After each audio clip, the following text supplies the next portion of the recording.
പള്ളിയിൽ നിസ്കരിക്കാൻ വരാതെ നമ്മുടെ സമുദായം വീട്ടിൽ നമസ്കരിക്കുന്നത്? ആരെങ്കിലും ഒരാൾ ഒളുവെടുത്ത് പള്ളിയിലേക്ക് ലക്ഷ്യം വെച്ചുകൊണ്ട് നമസ്കാരത്തിന് വേണ്ടി അവൻ തയ്യാറായി നടന്നു വന്നാൽ അവന്റെ ഓരോ ചുവടുവെപ്പിനും ഓരോ നന്മ അല്ലാഹു എഴുതുകയും അവന്റെ ഓരോ തിന്മ അല്ലാഹു മായ്ച്ചു കളയുകയും ചെയ്യും. പക്ഷേ ഈ ഉമ്മത്തിന് ഈ ഒരു സവിശേഷത എത്ര പറഞ്ഞു കൊടുത്താലും മനസ്സിലാവൂല. അവന്റെ വീട്ടിന്റെ ഉമ്മറപ്പടിയിൽ നിന്ന് പള്ളിയിലേക്ക് വരൽ 1/2 കിലോമീറ്ററോ 1/4 കിലോമീറ്ററോ ദൂരം കാണും. പക്ഷെ ആ നടത്ത ഒരു ബുദ്ധിമുട്ടായതിന്റെ പേരിൽ ബാങ്ക് വിളിക്കുമ്പോൾ ആ വീട്ടിൽ തന്നെ മുസല്ല വിരിച്ച് നമസ്കരിക്കും. ഇപ്പോ വീട് വെക്കുമ്പോൾ ഒരു പ്രത്യേകമായ ഒരു റൂം, എന്ത് റൂം? നിസ്കാര റൂം.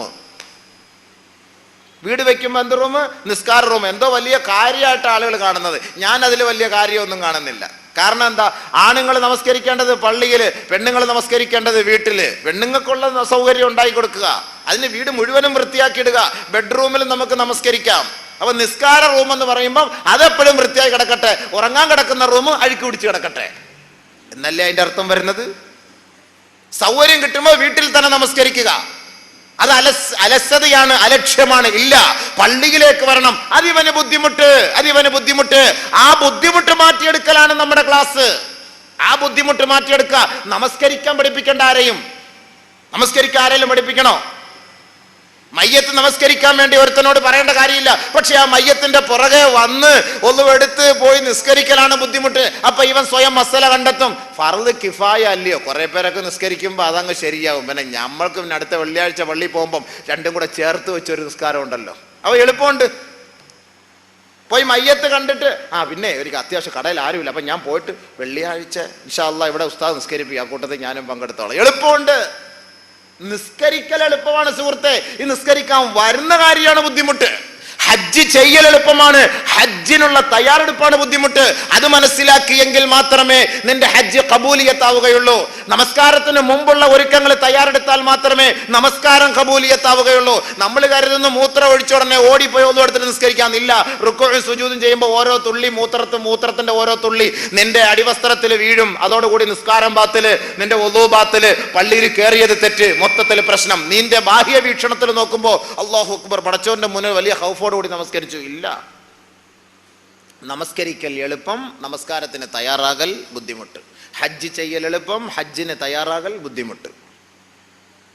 അതുകൊണ്ട് ഹജ്ജ് ക്ലാസ് എന്നൊക്കെ പറയുമ്പോൾ നമ്മളിപ്പോ എന്തൊക്കെയോ തവാഫ് ചെയ്യുന്ന ഉസ്താദ് ഇപ്പൊ കാണിക്കാൻ പോവുകയാണ്, സഈ ചെയ്യുന്ന ഉസ്താദ് ഇപ്പൊ കാണിക്കാൻ പോവുകയാണ്, പിന്നെ മുൽത്തസിമി കെട്ടിപ്പിടിക്കുന്ന ഉസ്താദ് ഇപ്പൊ കാണിക്കാൻ പോവുകയാണ്, മഖാം ഇബ്രാഹിം നിസ്കരിക്കുന്ന ഉസ്താദ് ഇപ്പൊ കാണിക്കാൻ പോവുകയാണ്. അങ്ങനെ കുറെ സീൻ കാണാൻ വേണ്ടി തയ്യാറെടുത്ത് എല്ലാവരും ടിക്കറ്റ് എടുത്തിരിക്കുക. അങ്ങനെ ആരും ധരിക്കേണ്ട, അങ്ങനൊന്നും കാണിക്കാനും പോകുന്നില്ല. അങ്ങനെ ആരും ധരിക്കും. അപ്പൊ കാണും, എത്ര വിശാലമായ സ്ഥലമല്ലേ. ഉസ്താദ് ഇപ്പൊ ഓടുന്ന ഒന്ന് കാണാം, ഉസ്താദ് ഇപ്പൊ തവാഫ് ചെയ്യുന്ന ഒന്ന് കാണാം എന്ന് നമ്മൾ കരുതണ്ട. അതൊക്കെ എളുപ്പം, സിമ്പിൾ, വളരെ സിമ്പിൾ.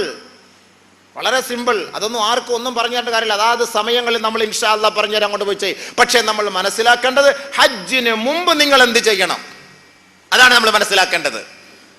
ആദ്യം ആ കഅബയെ കുറിച്ചൊന്ന് മനസ്സിലാക്കുക.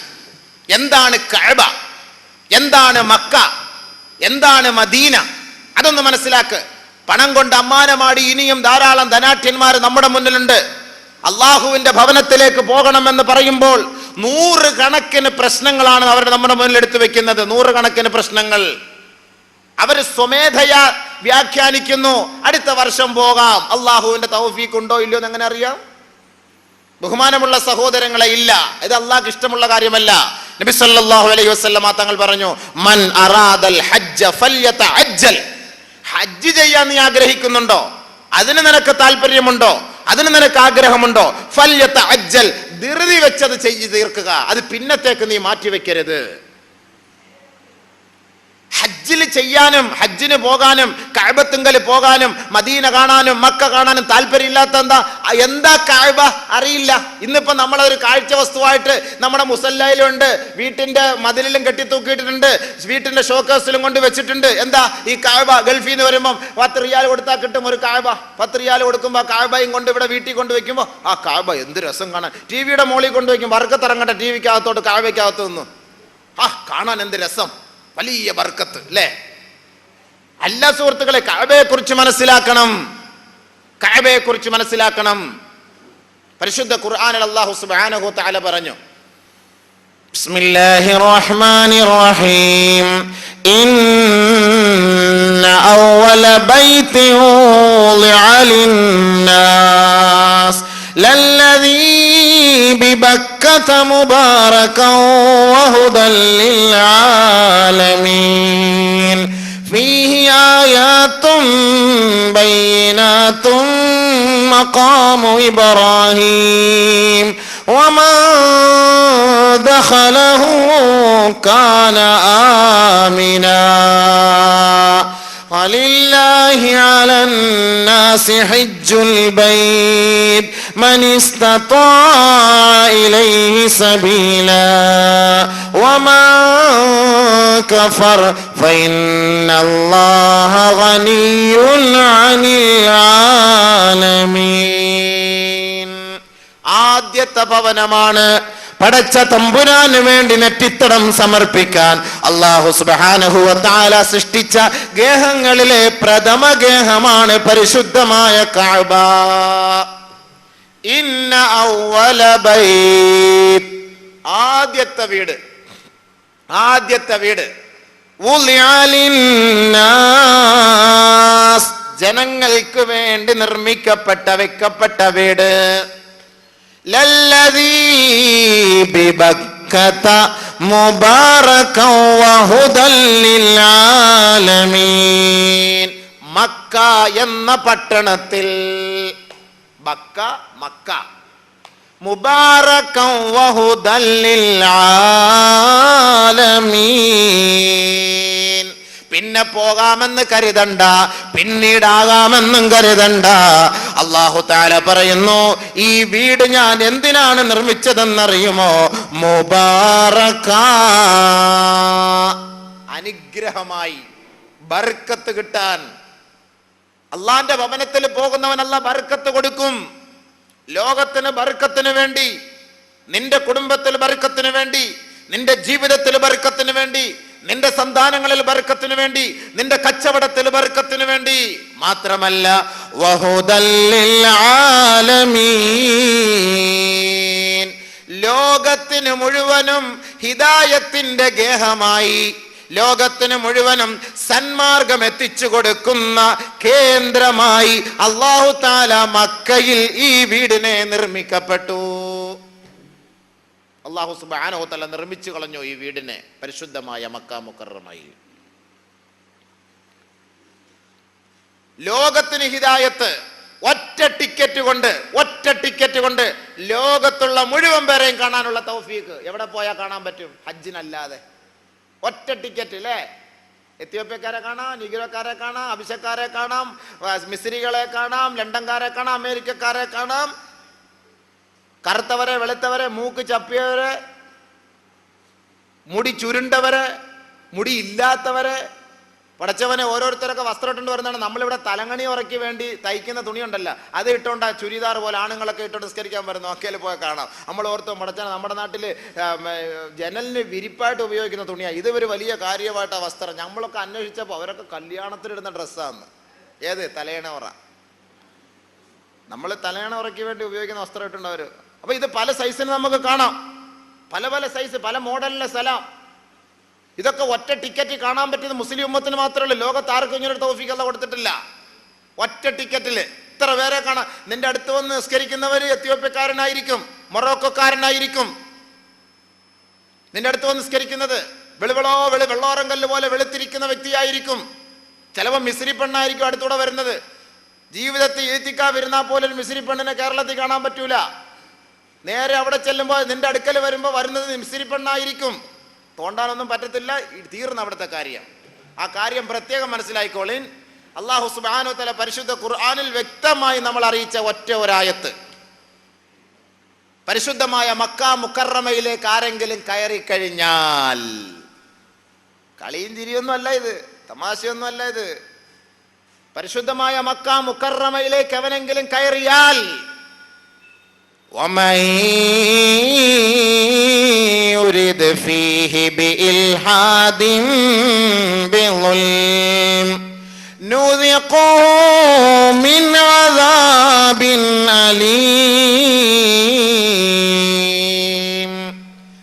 പരിശുദ്ധമായ വീട്ടിലേക്ക്, എൻ്റെ ഭവനത്തിലേക്ക് വന്നുകൊണ്ട് ആരെങ്കിലും വല്ല അക്രമങ്ങളുമായി ബന്ധപ്പെട്ടാൽ, അനാവശ്യ നോട്ടം നോക്കിയാൽ, അനാവശ്യമായി അവർ പ്രവർത്തിച്ചാൽ, തൻ്റെ കണ്ണിനെ അവൻ സൂക്ഷിച്ചില്ല എങ്കിൽ, തൻ്റെ ഹൃദയത്തെ അവൻ ശ്രദ്ധിച്ചില്ല എങ്കിൽ, നൂദിഖുഹു മിൻ അദാബിൻ അലീം, നാണം കെട്ട ശിക്ഷ നൽകി നിന്നെ നാം വേദനിപ്പിക്കും, രുചിപ്പിക്കും.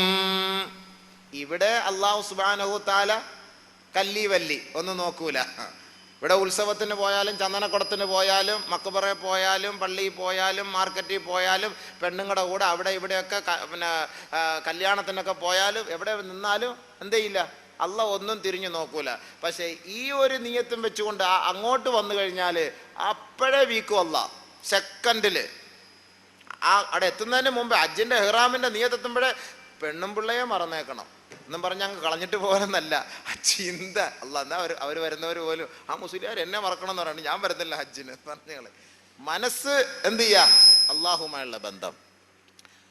ഇവിടുത്തെ ഒന്നും അല്ല കാണാത്ത എന്താ, ഇവിടുത്തെ മുഴുവൻ അല്ല കാണാത്തതെന്നാണോ അതിൻ്റെ അർത്ഥം? അല്ല, ഇവിടുത്തെ ഒന്നും അല്ല കാണുന്നില്ല എന്നല്ല അതിൻ്റെ അർത്ഥം. ഇപ്പൊ പരീക്ഷാ ഹാളിൽ പരീക്ഷ നടക്കും. പരീക്ഷാ ഹാളിൽ പരീക്ഷ നടക്കുമ്പോൾ, SSLCയുടെ പരീക്ഷ നടക്കുന്നു, അതല്ലെങ്കിൽ +1-ൻ്റെയോ 2-ൻ്റെയോ അതിൻ്റെയൊക്കെ പരീക്ഷ നടക്കുമ്പോൾ നമുക്ക് പരിചയമുള്ള സാറായിരിക്കും അതിൻ്റെ നേതൃത്വം വഹിക്കുന്നത്. നമ്മൾ ഹാളിലിരുന്ന് പരീക്ഷ എഴുതുന്നു. ചിലപ്പോൾ ക്ലാസ് ടീച്ചറായിരിക്കും, അതല്ലെങ്കിൽ ഇവരുടെ ഏറ്റവും അടുത്ത ബന്ധുവായിരിക്കും ഈ അധ്യാപകൻ. ഇതിങ്ങനെ കുട്ടികൾ ഇങ്ങനെ സാറിങ്ങനെ നടന്നു പോകുമ്പോൾ ഒരു കുട്ടി വളരെ തെറ്റാണ് എഴുതി വെക്കുന്നത്. ഈ സാർ ഇങ്ങനെ നിന്ന് നോക്കുന്നു. സാറിനറിയാം, അധ്യാപകനറിയാം ഈ കുട്ടി എഴുതുന്നത് മുഴുവനും തെറ്റാണ് എന്ന്. അധ്യാപകൻ നോക്കി നിൽക്കുന്നു അടുത്ത്. ഈ കുട്ടി എഴുതുന്നത് തെറ്റാണ് എന്ന് വ്യക്തമായിട്ട് ഈ അധ്യാപകൻ അറിയാം. പക്ഷെ ആ അധ്യാപകൻ അവിടെ പറയാൻ കഴിയുമോ? കഴിയുമോ സുഹൃത്തുക്കളെ? നീ എഴുതുന്നത് തെറ്റാണ്, ശ്രദ്ധിച്ചെഴുത്, നോക്കി എഴുത്, വൃത്തിയായിട്ട് എഴുത്, ആലോചിച്ചെഴുത്, നീ എഴുതുന്നത് മൊത്തം തെറ്റാണ് എന്ന് പരീക്ഷാ ഹാളിൽ പരീക്ഷയ്ക്ക് നേതൃത്വം നൽകുന്ന ഏതെങ്കിലും ഒരു അധ്യാപകൻ അവിടെ പറയുമോ? പറയൂ? ഇല്ല. പക്ഷെ സ്കൂളിൽ പഠിപ്പിക്കുന്ന ആ പാഠശാലയിൽ ക്ലാസ് റൂമിലാണ് ഈ കുട്ടി മോശമായി തെറ്റ് ചെയ്തത് എങ്കിൽ തീർച്ചയായും ശിക്ഷിക്കും അധ്യാപകൻ. എഴുതിയത് തെറ്റാണ് എങ്കിൽ അധ്യാപകൻ ശിക്ഷിക്കും. എന്നതുപോലെ പടച്ച തമ്പുരാൻ നമ്മുടെ എല്ലാം കണ്ടോണ്ടിരിക്കുകയാണ്. നിങ്ങൾ കാണുന്നില്ല എന്ന് വിചാരിക്കണ്ട. ഇതിപ്പോ പരീക്ഷാ ഹാളാ, അതുകൊണ്ട് ഒന്നും മിണ്ടുന്നില്ല. അള്ളാന്റെ ക്ലാസ് റൂമിൽ നമ്മളെയൊക്കെ ഹാജരാക്കും. ആ സമയത്ത് പിടിച്ചോളും. വാല്യുവേഷനൊക്കെ കഴിഞ്ഞ് വരട്ടെ. പരീക്ഷയുടെ എല്ലാം പേപ്പറെല്ലാം കഴിഞ്ഞ് വാല്യുവേഷനൊക്കെ കഴിഞ്ഞ് വരുമ്പോൾ സംഭവം ക്ലിയർ ആയിരിക്കും എന്താന്നുള്ളത്.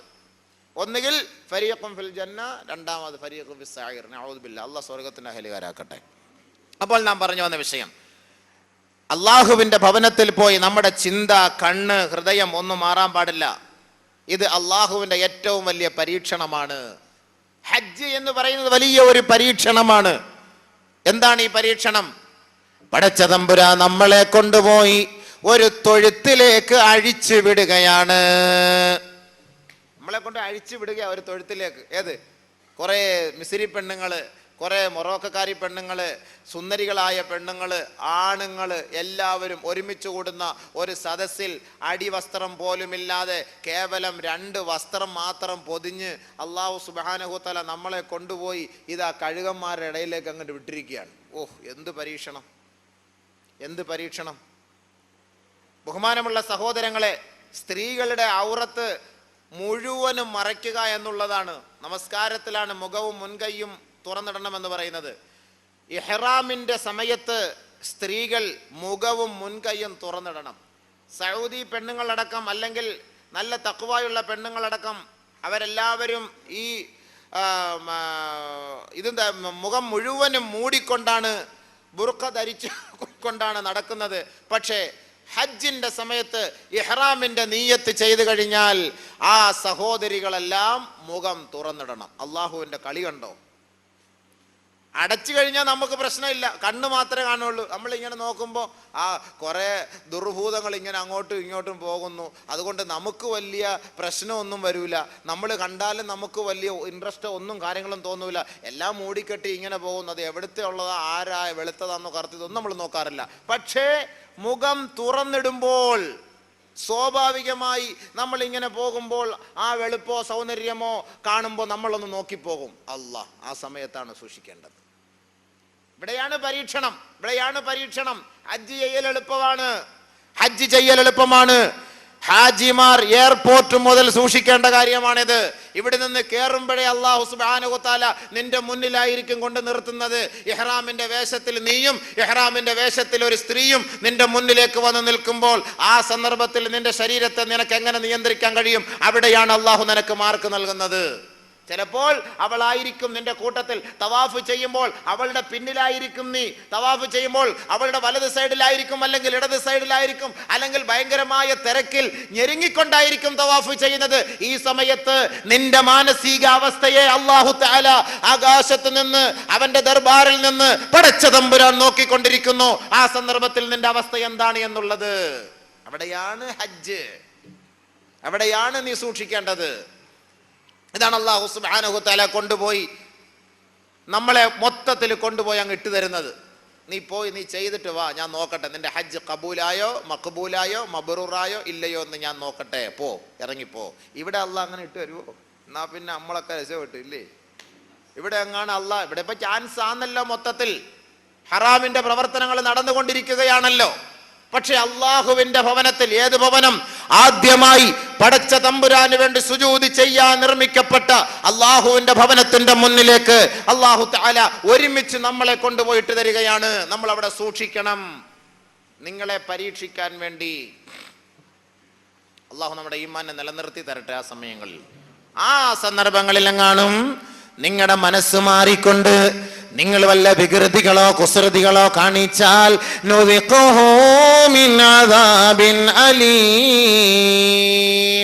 വേദനാജനകമായ ശിക്ഷ തന്ന് നാം നിങ്ങളെ രുചിപ്പിക്കും. അള്ളാഹു പറയുന്നു, സൗദിയിൽ പോയാൽ, മക്കയിൽ പോയാൽ ഓരോ മതിലിലും ഈ ആയത്ത് എഴുതി വെച്ചിരിക്കും. ഫ്ലെക്സ്, വലിയ ബോർഡിൽ ഈ ആയത്ത് എഴുതി വെച്ചിരിക്കും.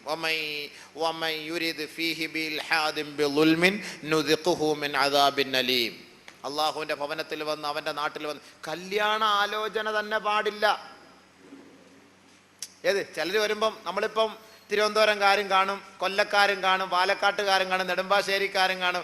എനിക്ക് ഒരു മോനുണ്ട്, എനിക്കൊരു മോളുണ്ട്. എല്ലാവർക്കും കൂടെ ഒരു അഡ്ജസ്റ്റ്മെന്റ് ചെയ്യാൻ പറ്റിയ, ഒരുമിച്ച് കിട്ടിയ നല്ലൊരു സമയവും സന്ദർഭമാണ്. സമയം അല്ലാഹുവിന്റെ മക്കയിൽ പരിശുദ്ധമായ ഭവനത്തിൽ പോയിരുന്നിട്ട് ഒരുമിച്ചെല്ലാം കാര്യങ്ങളൊക്കെ പറഞ്ഞു. എത്ര മക്കൾ? 2 മക്കൾ. ഇവിടെ എല്ലാം BA ഒക്കെ പഠിച്ചിരിക്കുക.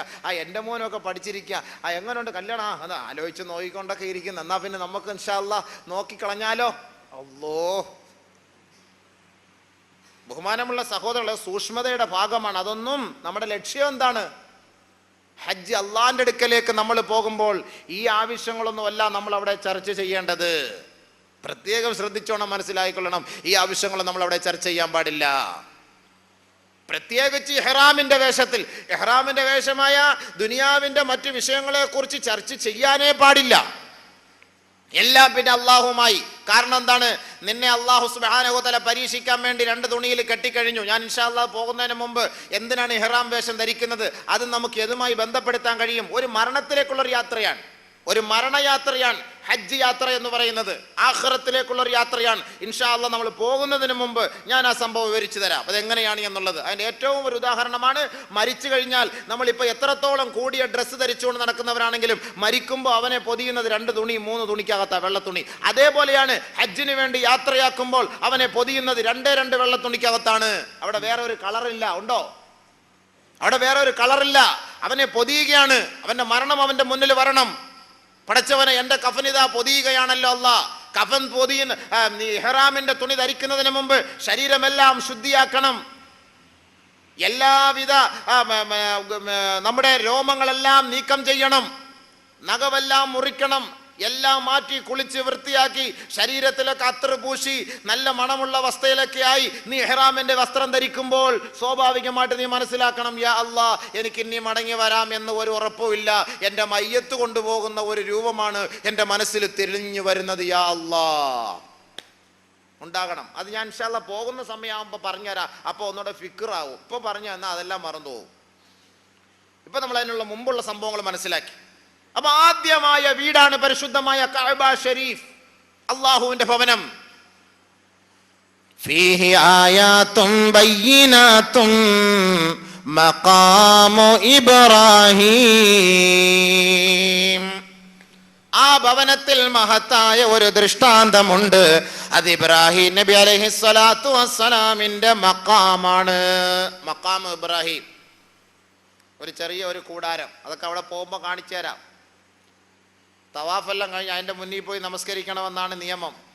അതിൻ്റെ പരിസരത്ത് പോലും പോകാൻ പറ്റൂല. അതിൽ ഉസ്താദ് അങ്ങനെ ക്ലാസ് എടുത്തു. അതുകൊണ്ട് എല്ലായിടത്തും അല്ലാഹു അക്ബർ. ഓരോരുത്തരും ഞാനിപ്പോൾ ഈ അടുത്ത അവിടെ നിന്ന് ഇങ്ങോട്ട് വരുന്ന സമയത്ത് ഉംറയ്ക്ക് പോയപ്പോൾ ഒരു ഷേഖ്, അദ്ദേഹം പോലീസോടടി എല്ലാവരും ഇടിച്ചിട്ട് നിസ്കരിക്കാം. നിയമമാണ്. നിയമത്തിൻ്റെ എന്ന് പറഞ്ഞാൽ മഖാം ഇബ്രാഹിമിൻ്റെ മുന്നിൽ തന്നെ നിസ്കരിക്കണം എന്നുള്ള അദ്ദേഹത്തിൻ്റെ പിടിവാശി. പോലീസുകാരൊക്കെ വന്ന് പറയുന്നത്, ബായ് ഇവിടെ നിസ്കരിക്കരുത്, കാരണം തവാഫ് ചെയ്തുകൊണ്ടിരിക്കുകയാണ്, ഇവിടെ ബുദ്ധിമുട്ടാണ്, നിങ്ങൾ നിസ്കരിക്കേണ്ട, പിറകിലോട്ട് മാറി നിസ്കരിക്ക്. ഇല്ല ഇയാൾക്ക് ഇവിടെ തന്നെ നിസ്കരിക്കണം, നിയമമാണത്, മഖാം ഇബ്രാഹിമിൻ്റെ മുന്നിൽ തന്നെ നിസ്കരിക്കണമെന്ന് പോലീസുകാരോട്ട് സമ്മതിക്കുന്നുമില്ല. ഭയങ്കര പ്രശ്നം. അവിടെ പോയി നമ്മൾ കുൻഫു കാണിക്കാൻ പറ്റുമോ? നമ്മൾ ഇവിടുന്ന് ഇപ്പോൾ കുൻഫു ഞാൻ വലിയ കരാട്ട മാസ്റ്ററാന്ന് പറഞ്ഞിട്ട് അവിടെ പോയി പോലീസിനെ കണ്ട് മോന്തയ്ക്ക് 2 കൊടുത്തിട്ട് അല്ലാഹു അക്ബർ നിസ്കരിക്കാൻ പറ്റുമോ? പാടില്ലാതെ. മഖാം ഇബ്രാഹിമിന്റെ നേർക്ക് ബാക്കിൽ പോയി നമസ്കരിക്ക്. നമ്മൾ പിടിവാശി ഒഴിവാക്കണം. ഹജ്ജിന്റെ വിഷയത്തിൽ നിങ്ങൾ എല്ലാവരും മനസ്സിലാക്കേണ്ടത് പിടിവാശി ഒഴിവാക്കുക. അത് ഇന്ന പുസ്തകത്തിൽ അതായിരുന്നല്ലോ. ഒരു പുസ്തകത്തിന്റെ കാര്യം എൻ്റെ അടുത്ത് പറയരുത്. ഒരു കാര്യം ഞാൻ എൻ്റെ മുസാഫിർ ഹജ്ജ് ഉംറക്കാരോട് ഞാൻ പറയാണ്, ഒരു പുസ്തകത്തിന്റെ കാര്യം എൻ്റെ അടുത്ത് പറയരുത്. ഞാൻ ഇൻഷാ അല്ലാഹ് ഖുർആനിന്റെ ഹദീസിന്റെയും മഹാന്മാരായ പണ്ഡിതന്മാരും ഫുഖഹാക്കളും പറഞ്ഞു തന്നിട്ടുള്ള, പഠിപ്പിച്ചു തന്നിട്ടുള്ള ആ വിഷയങ്ങൾ തന്നെയാണ് ഞാൻ നിങ്ങളുടെ മുന്നിൽ അവതരിപ്പിക്കുന്നത്. അതല്ലാതെ ഞാൻ വേറെ ഒരു മലയാള പുസ്തകം നോക്കിയിട്ടല്ല. അത് തന്നെ കിതാബുകളുടെ ഗ്രന്ഥത്തോടു കൂടി തന്നെ, അതിൻ്റെ തെളിവോട് കൂടി തന്നെയാണ്. അത് ആ പുസ്തകത്തിൽ അങ്ങനെ ഈ പുസ്തകം. അപ്പോൾ ഹനഫിയാക്കളും ഷാഫിയാക്കളും കാണും. അവർക്ക് വേണ്ടത് എന്താണെന്ന് വെച്ചാൽ ആ സമയത്ത് ഇൻഷാ അല്ലാഹ് പറഞ്ഞു കൊടുത്തുകൊള്ളാം. നമ്മൾ ചിലർ പറയും, അത് ഈ പുസ്തകത്തിൽ ഇങ്ങനെയാണല്ലോ, ആ മുസ്ലിയാർ ഇങ്ങനെയാണല്ലോ പറഞ്ഞത്, ഈ മുസ്ലിയാർ ഇങ്ങനെയാണല്ലോ പറഞ്ഞത്. നിങ്ങൾ ഹറമിൽ വരീൻ, ഉസ്താദന്മാരൊക്കെ ചിലപ്പോൾ അവിടെ തമ്മിലടിയായിരിക്കും. ഇതൊന്നും നമ്മൾ നോക്കരുത്, ഇതൊന്നും നമ്മൾ ശ്രദ്ധിക്കുക ചെയ്യരുത്. നമ്മളെ ഏത് ഹജ്ജിന് ഏത് ഹജ്ജ് ഗ്രൂപ്പുകാരാകട്ടെ ആ ഹജ്ജ് ഗ്രൂപ്പിന് ഒരു അമീർ കാണും. ആ അമീർ പറയുന്ന അനുസരിച്ച് മുന്നോട്ട് പോവുക. അദ്ദേഹം പറയുന്നു കിഴക്കോട്ട് നിസ്കരിക്കാൻ പറഞ്ഞാൽ, അയ്യോ കിഴക്കോട്ടല്ല, ക്രിസ്ത്യാനി നിസ്കരിക്കുന്നല്ലയോ, അല്ലാഹു അക്ബർ കിഴക്കോട്ട്. അങ്ങനെ മോശമായി പോയാൽ ഇടി അമീറിന്റെ തലമണ്ടയ്ക്കാം നാളെ ആഖിറത്തിൽ. നമുക്കൊരു പ്രശ്നവുമില്ല. നമ്മൾ അറിവില്ലാത്തവരാണ്. ഞങ്ങൾ അറിവില്ലാത്തവരായ ഞങ്ങളെയും വലിച്ചുകൊണ്ട് ഇദ്ദേഹം വന്നു. അപ്പോൾ ഇദ്ദേഹമാണ് പറഞ്ഞത് കിഴക്കോട്ട് നിസ്കരിക്കാൻ. ഞങ്ങൾ നിസ്കരിച്ചു, അല്ലാഹുവേ അതിന്റെ കുറ്റം ഞങ്ങളല്ല. അപ്പൊ വിളിക്കും, അബൂബക്കർ ഇങ്ങോട്ട് വാ, നീ അങ്ങനെ പറഞ്ഞോ? ഒന്ന് അങ്ങനെ പറഞ്ഞു പോയി, അല്ലാഹ് കൊടുക്കും പെടലേക്ക് 2 എണ്ണം, അല്ലാഹ് കാക്കട്ടെ റബ്ബേ. അതുകൊണ്ട് നമ്മൾ അമീറിനെ അനുസരിക്കുക, അത് നമ്മൾ മനസ്സിലാക്കിയാൽ മതി. അമീറിനെ അനുസരിക്കുക. ഏത് ഗ്രൂപ്പുകാരനാണെങ്കിലും ഓരോ ഉസ്താദന്മാർ അവർ പഠിച്ച രീതി അനുസരിച്ചായിരിക്കും പറയുന്നത്. ആർക്കും പരിപൂർണമായ നിലയിൽ നബിതങ്ങൾ ചെയ്തതുപോലുള്ള ഹജ്ജ് ചെയ്തൊന്നും വരാനൊന്നും ആരെ കൊണ്ടും കഴിയില്ല. നബിതങ്ങൾ നമസ്കരിച്ചതുപോലെ, നബിതങ്ങൾ പറഞ്ഞു സല്ലു കമാ റഅയ്തുമൂനി ഉസല്ലി, ഞാൻ നമസ്കരിച്ചതുപോലെ നിങ്ങൾ നമസ്കരിക്കണമെന്ന് നബിതങ്ങൾ പറഞ്ഞെങ്കിൽ അതുപോലെയാണോ നമ്മളിപ്പോൾ നമസ്കരിക്കുന്നത്? അങ്ങനെയാണെങ്കിൽ നിസ്കാരമൊക്കെ പോയില്ല എല്ലാവരുടെയും. നിസ്കരിക്കാൻ പറ്റുമോ? നബി സല്ലല്ലാഹു അലൈഹി വസല്ലമ തങ്ങൾ നമസ്കരിച്ചതുപോലെ നമുക്ക് നമസ്കരിക്കാൻ കഴിയില്ല. പരിശ്രമിക്കണം, പഠിക്കണം, മനസ്സിലാക്കണം. നബിതങ്ങൾ ഹജ്ജ് ചെയ്തതുപോലെ നമുക്ക് ചെയ്യാൻ കഴിയുമോ? പറ്റൂല. പിന്നെ തെറ്റുകളും പാകപ്പിഴവുകളും ഒക്കെ ഉണ്ടായേക്കാം. ഇതിനാണ് അള്ളാഹുവിനോട് നമ്മൾ പശ്ചാത്തപിക്കേണ്ടത്. പടച്ചവനെല്ലാം മാപ്പാക്കി തരും. മനസ്സിലായില്ലേ? അപ്പൊ നമ്മൾ പിടിവാശി അങ്ങോട്ട് ഒഴിവാക്കിയേക്കണം. അമീറിനെ അനുസരിക്കുക, അമീർ പറയുന്ന തരത്തിലേക്ക് മുന്നോട്ട് പോവുക. ബഹുമാനമുള്ള സഹോദരങ്ങളെ, പ്രത്യേകം നമ്മൾ മനസ്സിലാക്കേണ്ടതാണ്. അവിടെ നിന്നല്ല എവിടെയായാലും ഒരു യാത്ര ചെയ്യുമ്പോൾ ഒരു അമീർ കാണും. ആ അമീറിനെ അനുസരിക്കൽ നിർബന്ധമാണ്. അമീറിനെ അനുസരിക്കാതിരുന്നാൽ അവിടെ മൊത്തം കലശലായി പോകും, പ്രശ്നമായി പോകും. ആ കാര്യത്തിൽ ഒരു ബർക്കത്തും ഉണ്ടാവുകയില്ല. അപ്പോൾ മഖാമ ഇബ്രാഹിമിന്റെ അടുക്കൽ നിസ്കരിക്കാൻ പറ്റൂല, കാരണം തിരക്കാണ്. നിങ്ങൾക്ക് ഇനി അങ്ങനെ നിസ്കരിക്കണമെങ്കിൽ ചിലപ്പോൾ ഒഴിവുള്ള സമയങ്ങളൊക്കെ എപ്പോഴെങ്കിലും കാണും. ആ സമയത്ത് പോയി 2 റക്അത്ത് നിങ്ങൾക്ക് നിസ്കരിക്കാം. മനസ്സിലായില്ലേ? അപ്പൊ അതൊരു വലിയ ഒരു ദൃഷ്ടാന്തമാണ് മഖാമ ഇബ്രാഹിം. വമൻ ദഖലഹു കാന ആമിനാ. അള്ളാഹുവിന്റെ വീടിന്റെ പ്രത്യേകത, ആ ഭവനത്തിൽ ആര് പ്രവേശിച്ചു കഴിഞ്ഞോ അവന് പൂർണ്ണ സംരക്ഷണമാണ് അള്ളാഹു വാഗ്ദാനം ചെയ്യുന്നത്. പരിപൂർണ സംരക്ഷണമാണ്. അവനെ ഒന്നും ചെയ്യാൻ പറ്റൂല. ആരെങ്കിലും കൊന്നിട്ട് അടിച്ചിട്ടൊക്കെ വന്നു കഴിഞ്ഞ് ഹറമിനകത്ത് കയറി നിന്ന് കഴിഞ്ഞാൽ അവൻ അവിടെ നിന്ന് അറസ്റ്റ് ചെയ്യാൻ പാടില്ല, അവിടെ അടിയുണ്ടാക്കാൻ പാടില്ല, ഇടിക്കാൻ പാടില്ല, വേട്ടയാടാൻ പാടില്ല, ഒന്നിനെയും കൊല്ലാൻ പാടില്ല. പരിശുദ്ധമായ ഹറം ഷരീഫിൽ ആ തവാഫിൽ കഅബയ്ക്കകത്തേക്ക് കയറി കഴിഞ്ഞാൽ, ബഹുമാനമുള്ള സഹോദരങ്ങളെ, ഇന്നും സ്ത്രീകളെ ബുദ്ധിമുട്ടിക്കുന്ന കുറെ ആളുകളെ കാണാൻ കഴിയും. ഇവരൊക്കെ മറ്റേ വീഡിയോയിലൂടെ ഇതെല്ലാം നോക്കിക്കൊണ്ടിരിക്കുകയാണ്, പോലീസ്, CID. അപ്പൊ തവാഫ് ചെയ്യുമ്പോൾ ആണും പെണ്ണും ഒരുമിച്ച് ഇങ്ങനെ തവാഫ് ചെയ്യുന്ന കൂട്ടത്തിൽ സസൂക്ഷ്മം വീക്ഷിച്ചു കൊണ്ടിരിക്കും. അത് ബുദ്ധിമുട്ടിക്കുകയാണോ, അതല്ല അദ്ദേഹത്തിന്റെ തിരക്ക് കാരണം അങ്ങനെയാണോ നോക്കും. അപ്പോൾ ബുദ്ധിമുട്ടിക്കുകയാണ് എങ്കിൽ 2-3 തവാഫിൽ അറിയാൻ പറ്റും. ഉടനെ പോലീസ് ഇറങ്ങി വരും, വന്നുകൊണ്ട് ഇവനെ കറക്റ്റ് കണ്ടുപിടിച്ചിട്ട് ഇവനെ അവിടെ വെച്ച് അറസ്റ്റ് ചെയ്യൂല. നിങ്ങൾ മനസ്സിലാക്കിക്കോ. ഇവന്റെ കൂടത്തിൽ അവരും തവാഫ് ചെയ്യും, പോലീസുകാരൻ തവാഫ് ചെയ്യും. അപ്പൊ അവന് വിചാരിക്കുന്ന എന്താ, അയാളും തവാഫ് ചെയ്യുമായിരിക്കും. അങ്ങനെ തവാഫ് ചെയ്ത് ഇദ്ദേഹത്തിന് പോലീസുകാർ അവന്റെ തോള് കൊണ്ട് ഇവനെ തട്ടി ഈ മത്താഫിൽ നിന്ന്, തവാഫ് ചെയ്യുന്ന സ്ഥലത്ത് നിന്ന് അവനെ പതുക്കെ പുറത്തേക്ക് കൊണ്ടുവരും. അത് അവനും അറിയില്ല സംഭവം. പതുക്കെ തട്ടി അവരിങ്ങനെ തവാഫ് ചെയ്യുന്ന കൂട്ടത്തിൽ ഇവനിങ്ങനെ തവാഫ് ചെയ്യും. തട്ടി അവനെ പതുക്കെ അങ്ങ് പുറത്തേക്ക് കൊണ്ടുവന്നു കഴിഞ്ഞിട്ടാണ് അവനെ കയറി അറസ്റ്റ് ചെയ്യാൻ പിടിക്കുക. അപ്പൊ ആ വീട്ടിൽ കയറിയാൽ അത്രത്തോളം സൂക്ഷ്മത പാലിക്കണമെന്നാണ് അതിന്റെ അർത്ഥം. അത്രത്തോളം സൂക്ഷ്മത പാലിക്കണം. വമൻ ദഖലഹു കാന ആമിനാ. ആ വീട്ടിൽ ആര് പ്രവേശിക്കുന്നുവോ അവൻ പൂർണ്ണ സംരക്ഷണനാണ്. പരിപൂർണമായി അല്ലാഹു സുബ്ഹാനഹു വ തആലയുടെ വീക്ഷണത്തിലും അവന്റെ സംരക്ഷണത്തിലുമാണ് അവൻ. കഅബ ഷരീഫിനെ കുറിച്ച്, പരിശുദ്ധമായ കഅബയെ കുറിച്ച് അല്ലാഹുവിന്റെ റസൂൽ പഠിപ്പിച്ചു തരികയാണ്. ബഹുമാനപ്പെട്ട ആദം നബി അലൈഹിസ്സലാത്തു വസ്സലാമിനെ അല്ലാഹു ഭൂമിയിലേക്ക് ഇറക്കാൻ തീരുമാനിച്ചപ്പോൾ قال النبي صلى الله عليه وسلم لما أهبط الله تعالى آدم قال الله تعالى إني مهبط معك بيتا أو منزلا. ആദം അലൈഹിസ്സലാത്തു വസ്സലാമിനെ അല്ലാഹു ആകാശത്ത് നിന്ന്, സ്വർഗത്തിൽ നിന്ന് ഭൂമിയിലേക്ക് ഇറക്കാൻ തീരുമാനിച്ചപ്പോ അല്ലാഹു തആല പറയുകയാണ് ആദം നബിയോട്, ഏ ആദമേ, ഇന്നി മുഹ്ബിതും മഅക ബൈതൻ ഔ മൻസിലാ, നിന്നോടൊപ്പം ഒരു വീടും ഞാൻ ഇറക്കാൻ തീരുമാനിച്ചു. യുതാഫു ഹൗലഹു കമാ യുതാഫു ഹൗല അർശി, എന്റെ അർശിനെ വലയം ചെയ്യുന്നത് പോലെ ആ വീടിനെയും വലയം ചെയ്യപ്പെടും. യുസല്ലൂന ഹൗലഹു കമാ യുസല്ലൂന ഹൗല അർശി യുസല്ലാ ഇൻദഹു കമാ യുസല്ലാ ഇൻദ അർശി, എന്റെ അർശിന്റെ താഴ്വാരത്ത് നമസ്കരിക്കുന്നത് പോലെ ഈ കഅബയുടെ ഓരത്തും നമസ്കരിക്കപ്പെടുന്ന ഒരു സാഹചര്യം ഉണ്ടാകും. അങ്ങനത്തെ ഒരു വീടിനെ, ഒരു കഅബയെ ആദമേ നിന്നോടൊപ്പം ഇറക്കാൻ ഞാൻ തീരുമാനിച്ചിരിക്കുന്നു. കഅബ ഇറങ്ങിയത് എവിടുന്ന ഈ കഅബ? മനസ്സിലാക്ക്, കഅബ കുറെ മേശരിമാര് പോയി പണിഞ്ഞ സാധനമൊന്നും അല്ലാതെ അള്ളാഹിന്റെ അടുക്കൽ നിന്ന് വന്ന സാധനമാണത്. പടച്ചവന്റെ അടുക്കൽ നിന്ന് വന്നതാണത്. ബഹുമാനമുള്ള സഹോദരങ്ങളെ, ആദ്യം മലക്കുകളാണത് സൃഷ്ടിച്ചത്. പരിശുദ്ധമായ കഅബ ഷരീഫ് അവരാണ് തവാഫ് ചെയ്തുകൊണ്ടിരുന്നത്, അവരാണ് വലയം ചെയ്തുകൊണ്ടിരുന്നത്. ആദം നബി അലൈഹിസ്സലാത്തു വസ്സലാമിനെ ഭൂമിയിലേക്ക് അള്ളാഹു ഇറക്കാൻ തീരുമാനിച്ചപ്പോൾ അള്ളാഹു തആല പറഞ്ഞു, ദാ കുറച്ച് സാധനമുണ്ട്, ഇതും കൂടെ അങ്ങോട്ട് കൊണ്ടുപോയിക്കോ. ഗൾഫിൽ നിന്ന് വരുമ്പോൾ പറഞ്ഞു വിടുന്ന പോലെ ഒരു സാധനമുണ്ട്, ഒരു വീടുണ്ട്, ഇതിവിടെ അങ്ങോട്ട് കൊണ്ടുപോയിക്കോ.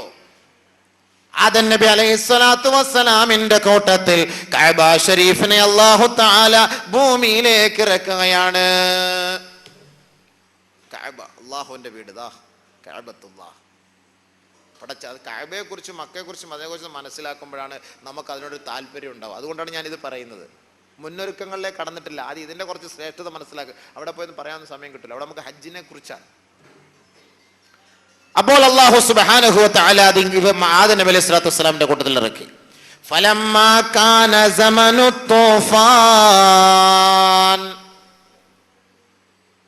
ഒരു പ്രളയമുണ്ടായല്ലോ, തൂഫാനുണ്ടായ സന്ദർഭത്തിൽ, ഭയങ്കരമായ വെള്ളപ്പൊക്കമുണ്ടായ സന്ദർഭത്തിൽ, ആ സന്ദർഭത്തിൽ അല്ലാഹു സുബ്ഹാനഹു വ തആല കഅബ ഷരീഫ് നശിപ്പിക്കാതെ റുഫിഅ, ഉയർത്തിക്കളഞ്ഞു. ഫലമ്മാ കാന സമനു തൂഫാൻ റുഫിഅ, സമനു തൂഫാൻ റുഫിഅ, തൂഫാന്റെ സമയത്തിയപ്പോൾ അല്ലാഹു സുബ്ഹാനഹു വ തആല കഅബയെ അങ്ങോട്ട് ഉയർത്തി. അതിനെ നശിപ്പിക്കാൻ അല്ലാഹു തയ്യാറായില്ല. فكان الأنبياء يحجونه ولا يعلمون مكانه, അമ്പിയാക്കള് പിന്നീട് വന്ന് ഹജ്ജ് ചെയ്തു, പക്ഷേ വലാ യഅലമൂന മകാനഹു, ആ പ്രത്യേകമായ സ്ഥലം അവർക്കറിയില്ലായിരുന്നു. അവർ വന്ന് ഹജ്ജ് ചെയ്തു, എവിടെയായിരുന്നു കഅബ എന്ന് അവർക്കറിയില്ലായിരുന്നു. അള്ളാഹ് എന്ത് ചെയ്തു? ഉയർത്തിക്കളഞ്ഞു, ജലപ്രളയം. പിന്നെ എപ്പോഴാ ഇത് പിന്നെ വീണ്ടും കൊണ്ടുവച്ചത്? ഫബവ്വഅനാഹു ഇബ്രാഹീം, പിന്നീടാണ് നാം ഇബ്രാഹിം നബിക്ക് അതിന്റെ സ്ഥലം നിർണയിച്ചു കൊടുത്തത്. وَإِذْ بَوَّأْنَا لِإِبْرَاهِيمَ مَكَانَ الْبَيْتِ, അല്ലാഹു സുബ്ഹാനഹു വ തആല പറയുകയാണ്, ഇബ്രാഹിം നബിക്ക് ഈ പരിശുദ്ധമായ ഭവനം നിർമ്മിക്കുന്നതിനുള്ള സ്ഥലം നാം നിർണയിച്ചു കൊടുത്തു.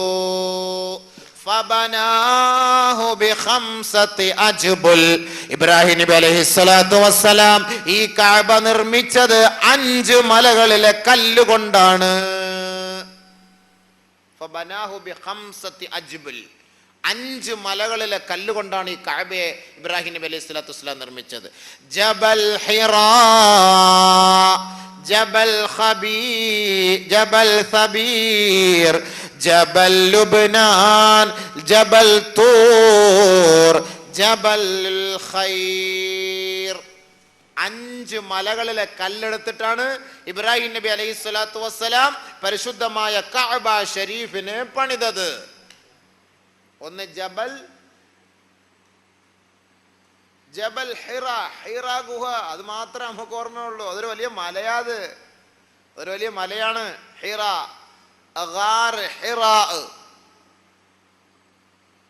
ജബൽ ഹിറ, ഹിറയിൽ നിന്നുള്ള കല്ലെടുത്തു. ജബൽ സബീറിൽ നിന്നുള്ള കല്ലെടുത്തു.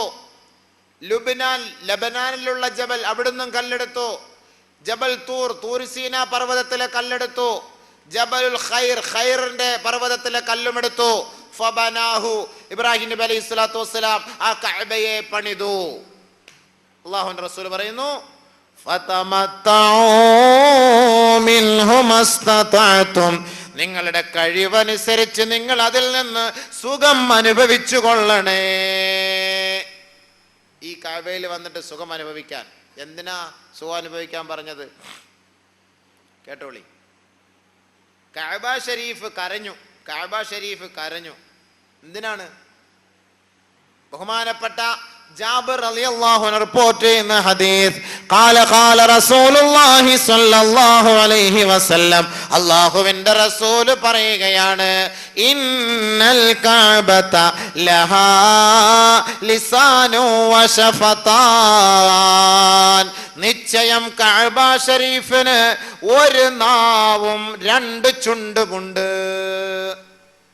കഅബ ഷരീഫിന് ഒരു നാവും 2 ചുണ്ടും. ഇന്നൽ കഅബത ലഹാ ലിസാനുൻ വശഫതാനി, 2 ചുണ്ടും ഒരു നാക്കുമുണ്ട്, എങ്കിലല്ലേ സംസാരിക്കാൻ പറ്റുള്ളൂ. അല്ലാഹുവിന്റെ റസൂൽ പറയാണ്, വലഖദിസ്തകത്, കഅബ ഷരീഫ് ആവലാതിപ്പെടുകയാണ് അല്ലാഹുവിനോട്. ഫഖാലത്ത് യാ റബ്ബി, എൻ്റെ പടച്ചവനേ, ഖല്ല ഉവാദി വഖല്ല സുവാരി, എന്നെ കാണാൻ വരുന്നവർ വളരെ കുറവാണല്ലോ അല്ലാഹ്, എന്നെ തവാഫ് ചെയ്യുന്നവർ, എന്നെ സന്ദർശിക്കാൻ വരുന്ന സന്ദർശകർ കുറവാണല്ലോ അല്ലാഹ്. ഖല്ല സുവാരി വഖല്ല ഉവാദി, എന്നെ മടങ്ങി മടങ്ങി കാണാൻ വരുന്നവരും എന്നെ വല്ലപ്പോഴെങ്കിലും സന്ദർശിക്കാൻ വരുന്നവരും വളരെ കുറവാണല്ലോ, തുച്ഛമാണല്ലോ അല്ലാഹ്. അതുകൊണ്ട് നീ അതിനൊരു പരിഹാരം കാണണം. എപ്പോഴും എന്നെ സന്ദർശിക്കാനുള്ള കുറെ ആളുകളെ നീ എനിക്ക് തരണം തമ്പുരാനെ.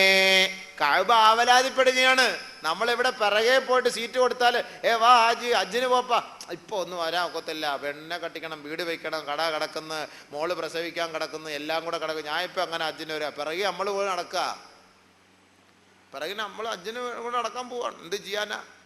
ബഹുമാനമുള്ള സഹോദരങ്ങളെ, കഅബ വിളിച്ചു പോവുകയാണ്. കഅബ, അല്ലാ ആരുമില്ലേ? അല്ലാ ആരുമില്ലേ?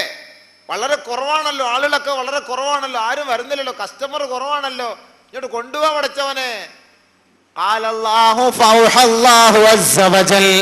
ഉടനെ അല്ലാഹു തആല കഅബയുടെ ആവലാതി കേട്ടുകൊണ്ട് പടച്ച തമ്പുരാൻ സന്ദേശം അറിയിച്ചു കൊടുക്കുകയാണ്, ദിവ്യ സന്ദേശം അറിയിക്കുന്നു. കഅബയെ, നിന്റെ ആവലാതി ഞാൻ കേട്ടു. ഇന്നി ഖാലിഖും ബശറൻ ഖുശഅൻ സുജ്ജദാ. ഏറ്റവും കൂടുതൽ ഭയപ്പെടുന്ന, ഏറ്റവും കൂടുതൽ സുജൂദ് ചെയ്യുന്ന, അള്ളാഹുവിനെ ഭയപ്പെടുന്ന, എന്നെ ഭയപ്പെടുന്ന കുറെ ഭക്തന്മാരെ ഞാൻ സൃഷ്ടിക്കാൻ തീരുമാനിച്ചു. കഅബേ, അള്ളാഹു കഅബയ്ക്ക് മറുപടി നൽകുന്നു. ആരെ? ഇപ്പൊ നോക്കണം, കഅബയിൽ വരാൻ ഉദ്ദേശിക്കുന്നവർ ആരായിരിക്കും? ഖുശഅൻ സുജ്ജദാ. അള്ളാഹുവിനെ ഭയപ്പെടുകയും കൂടുതൽ കൂടുതൽ സുജൂദ് ചെയ്യാൻ ആഗ്രഹിക്കുകയും ചെയ്യുന്നവരെ സൃഷ്ടിക്കാൻ ഞാൻ തീരുമാനിച്ചിരിക്കുന്നു. യഹിന്നൂന ഇലൈക കമാ തഹിന്നുൽ ഹമാമതു ഇലാ ബൈതിഹാ. പ്രാവിൻ കൂട്ടങ്ങൾ അതിന്റെ മാടത്തിലേക്ക് അത് പറന്ന് പറന്ന് ചെല്ലുന്നത് പോലെ എന്റെ അടിമകൾ നിന്റെ വീട്ടിലേക്ക്, നിന്റെ അരികിലേക്ക്, നിന്റെ സവിധത്തിലേക്ക് പറന്നു പറന്നു വന്നുകൊണ്ടിരിക്കും. അതുകൊണ്ട് നീ ആവലാതിപ്പെടണ്ട കഅബേ. അള്ളാന്റെ മറുപടി. പ്രാവിന്റെ കൂട്ടം അതിന്റെ മാളത്തിലേക്ക്, അതിന്റെ മാടത്തിലേക്ക്, അതിന്റെ കൂട്ടിലേക്ക് പറന്നു പോകുന്നത് പോലെ നിന്നെ സന്ദർശിക്കാൻ എൻ്റെ യഥാർത്ഥ ദാസന്മാർ, എന്നെ ഭയപ്പെടുന്ന ദാസന്മാർ, കൂടുതൽ എനിക്ക് വേണ്ടി സുജൂദ് ചെയ്യുന്ന ദാസന്മാർ നിന്റെ അടുക്കലേക്ക് വന്നുകൊണ്ടിരിക്കും. അതുകൊണ്ട് നീ കരയാതെ സുജൂദ് ചെയ്യാനും തവാഫ് ചെയ്യാനും പറ്റുമോ? ഇപ്പൊ പറ്റുമോ സുഹൃത്തുക്കളെ? ഹജറുൽ അസ്വദിൽ ഒന്ന് മുത്താനുള്ള സമയം കിട്ടുമോ? ഒന്ന് പോയി നോക്ക്. TV വെച്ചാൽ കാണാൻ പറ്റുമല്ലോ 24 മണിക്കൂറും. എന്നാൽ നിങ്ങൾ രാവിലെ ഒന്ന് എടുത്തു വെച്ച് നോക്ക്, 3 മണിക്ക് നോക്ക്, 4 മണിക്ക് നോക്ക്, 2 മണിക്ക് നോക്ക്, 24 മണിക്കൂറും തവാഫ്. നമസ്കാരത്തിന്റെ സമയമല്ലാത്ത ബാക്കി എല്ലാ സന്ദർഭങ്ങളിലും തവാഫ്. യഹിന്നൂന ഇലൈക കമാ തഹിന്നുൽ ഹമാമതു ഇലാ ബൈതിഹാ. ബഹുമാനമുള്ള സഹോദരങ്ങളെ, കഅബ ഷരീഫിനെ കുറിച്ച് ആദം നബി അലൈഹിസ്സലാത്തു വസ്സലാമിന്റെ കാലഘട്ടത്തിൽ അള്ളാഹു ഇറക്കിയ കഅബയെ കുറിച്ച് അള്ളാന്റെ റസൂല് പറയുന്നത് കേൾക്കിൻ. അള്ളാന്റെ റസൂൽ പറയുന്നത് കേൾക്കിൻ. ആ സമയത്തെ കഅബ ഇന്ന് കല്ലൊക്കെ വെച്ചാണല്ലോ നിർമ്മിച്ചിരിക്കുന്നത്. അന്നത്തെ കഅബ എങ്ങനെയാണ്? വൽ ബൈതു യൗമഇദിൻ യാഖൂതത്തിൻ ഹംറാ. ചുവന്ന സ്ഫടികമായിരുന്നു ആ കാലഘട്ടത്തിലെ കഅബ ഷരീഫ്. ചുവന്ന സ്ഫടികം. യറാ മൻ യതൂഫു മൻ ഫിൽ ജൗഫ് വമൻ ഫിൽ ജൗഫി യറാ മൻ യതൂഫ്. കഅബ ഷരീഫിനകത്ത് ആരിരുന്നാലും കഅബയെ തവാഫ് ചെയ്യുന്നവർക്ക്, കഅബയ്ക്കകത്തിരിക്കുന്നവരെ, പുറത്ത് തവാഫ് ചെയ്യുന്നവരെ കാണാം.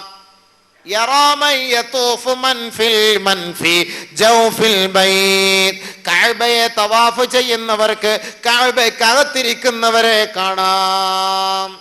ഒന്ന് ചിന്തിച്ചു നോക്ക്. ഗ്ലാസ് ഇട്ട മുറി പോലെ അകത്തിരിക്കുന്നവർക്ക് പുറത്തുള്ളവരെ കാണാം, പുറത്തിരിക്കുന്നവർക്ക് അകത്തുള്ളവരെ കാണാം. അന്നത്തെ കാലഘട്ടത്തിലെ കഅബ അങ്ങനെയായിരുന്നു.